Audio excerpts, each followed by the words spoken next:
আসসালামু আলাইকুম। ফাজালে হজ হইতে পড়াচ্ছে। দ্বিতীয় লক্ষণীয় বিষয় হইল এক্স ও মহব্বতের প্রকাশ। এই বিষয়টি হাজির অবস্থা দেখিলে স্পষ্ট ও পরিষ্কার হইয়া যায়।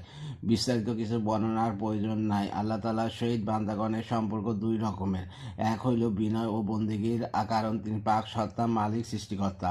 এই সম্পর্কের প্রকাশ হইল নামাজ, যা সম্পূর্ণ অনুনয়, বিনয় ও বন্দেগীর বহিঃপ্রকাশ।